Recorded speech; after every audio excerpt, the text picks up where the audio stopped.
There you go. You learn something Yussel new is the every day. Yiddish of Joseph. Yeah, Prescott. There you go. I thought it was noodles. Well, that's close, I think. I think there's something like noodles that has a similar word. All right, good afternoon, everybody, and thank you for joining us. I want to thank our great leadership team of Durbin, Murray, and Stabenow for joining us as well. Now, we had a very good virtual caucus meeting an hour ago. We're all energized by the opportunities that are ahead with the new Senate majority. Our entire caucus agrees we must have big, strong, bold action to deal with this crisis. For the last 6 years, Leader McConnell and the Republicans turned the Senate into a legislative graveyard. Now that Leader McConnell has relented on his demand that was preventing the Senate from moving forward with an organizing resolution, we can begin work to help the American people get out of this crisis and make America bigger and better and stronger. And as I've been saying all along, the Senate will deal with three things simultaneously: nominations, we're working to confirm more nominees this week; a fair impeachment trial; and delivering emergency COVID relief. We want to work with our Republican colleagues to advance this legislation in a bipartisan way, but the work must move forward, preferably with our Republican colleagues, but without them if we must. Time is of the essence to address this crisis. We're keeping all options open on the table, including using budget reconciliation. The first step to pursuing COVID relief legislation through reconciliation would be to pass a budget resolution. And so, in keeping our options open on our caucus call today, I informed senators to be prepared that a vote on a budget resolution could come as early as next week. Senator Yussel.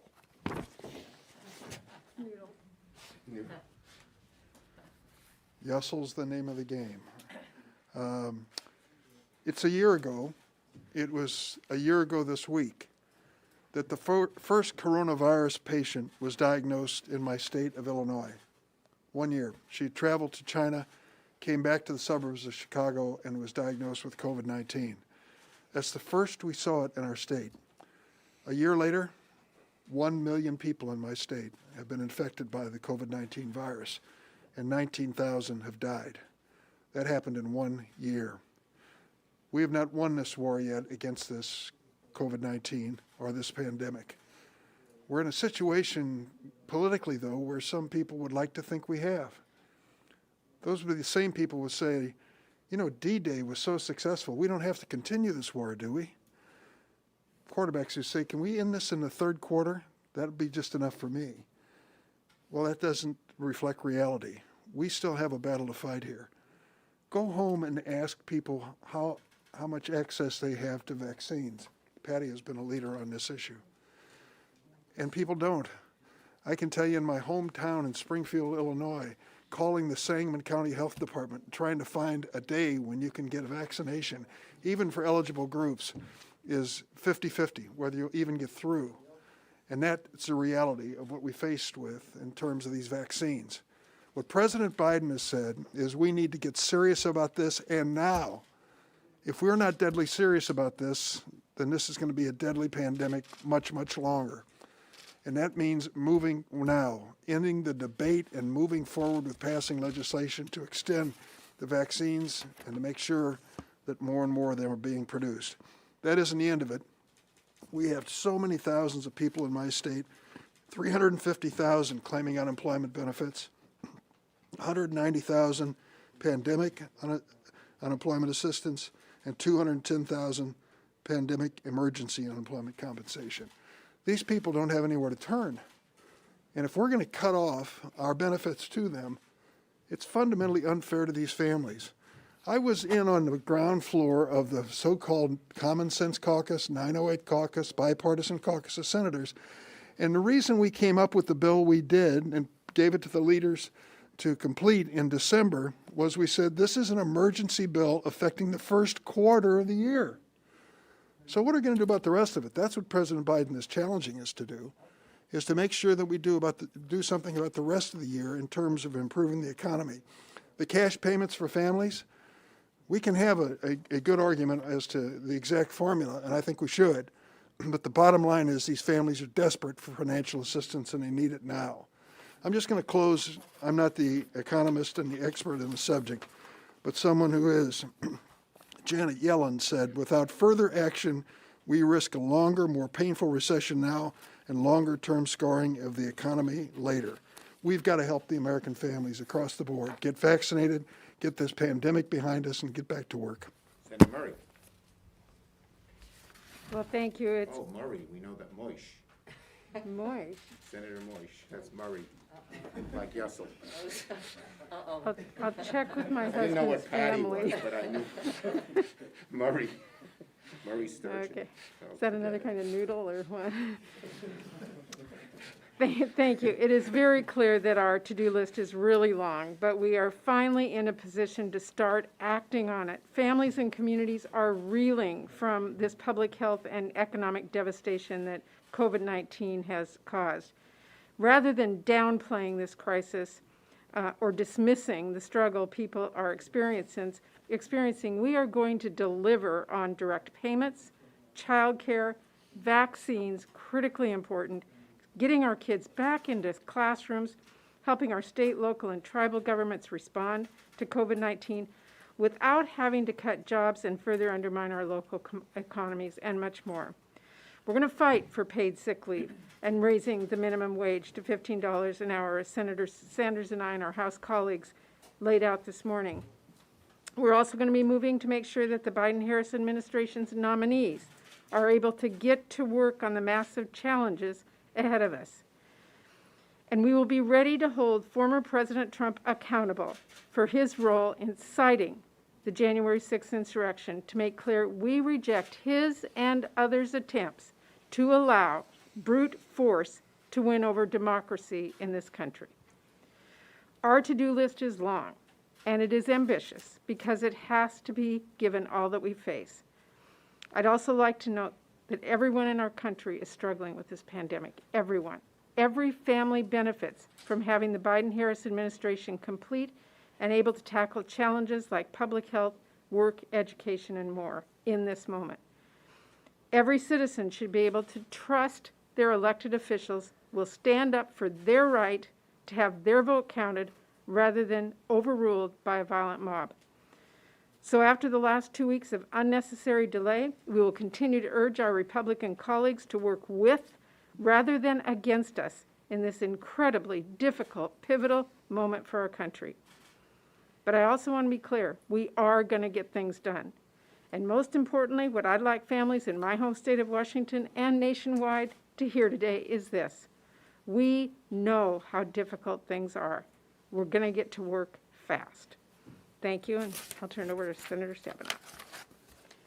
Well, thank you very much. I'm afraid of what Senator Schumer's name is. I don't know, Debbie. I don't know. But, well, I'm so pleased to be here with our Senate leadership team, and I have to say it's an exciting moment as we turn the page with President Biden and Vice President Kamala Harris and a new Democratic majority in the Senate and the House. 4 years ago, when the Republicans came in this same time, 2017, they made it very clear who their priority was. Very clear. They moved forward full speed on budget reconciliation to push through a $2 trillion tax cut for the wealthiest and most well-connected people in the country. We have a different priority, a different set of folks that we care about. We care about everybody else who wasn't included in that picture. Working families, folks in the middle class, folks trying to get in the middle class, people who are poor, low-wealth Americans who have been left behind and yet have been the ones at the front of this crisis, working when we didn't have to. We're Zooming, they're essential workers, and people over and over again who've been impacted by this crisis. So what President has proposed, what we are working on in support, is to robustly and quickly help everyone both have their capacity to be healthy and save lives and be able to get our arms around this so everyone can get a vaccine, and also to focus on people's livelihoods. Everybody's life has been turned upside down, let's face it, everybody's. And we understand that we have got people who need to have not only their job, their small business, their farm, but children have got to go back to school. All of these things need to happen so we in America can get back to living our lives in a safe way and give everybody a fair shot to succeed in our country. That's what we're about, and we're going to work our hearts out to get that done. Thank you, my colleagues. We're going to have to be quick today because we have to be on the floor at 2:30. Do you foresee changing the way that the Senate runs in terms of working more days? Will there be more amendment votes than there have been in the past? I know part of the 2000 agreement was not to fill the amendment tree for the two leaders. How do you expect the Senate to Look, change? we hope we can get a more open process. Under Leader McConnell, it's been totally closed. We've hardly done any legislating. The House sent over 260 some odd bills, and none of them saw the light of day. We want to have a more open process. Our number one goal, we have to get big, bold things done, both to deal with COVID and to deal with the underlying crises in America, such as climate, such as economic and racial inequality, such as making our democracy more perfect. That is our number one goal, and we will try to work the Senate so much more is accomplished than when McConnell was leader. Yes? Leader Schumer, you're talking, it sounds like you're going to move very quickly on reconciliation, like possibly. Do you have all 50 of your Democratic senators who would support reconciliation and the contents of that bill? Look, we haven't even seen the details of the bill yet, so obviously that's a premature question. But I think our caucus is united in that we need big, bold change. In 2013, with the nuclear option, Democrats said, no, we're not going to go down that road. The filibuster will still be here. 10 months later, they opened the door on nuclear option 1. Can you, number one, guarantee that in 10 months that won't be the case? And how do you explain to those who are pushing the Democrats to get rid of the filibuster that we can't do that right now? How do you The bottom line is very simple. We are united in that we need big, bold change in America, and we will figure out the best way to get that done. Next. You've got several new members of your caucus. How do you suggest they get ready for impeachment? What should they be reading and what should they be doing? Well, they can study the previous trials and see how the procedures operated. But I think that this one, the American people were witness to what happened. We all were witness to what happened.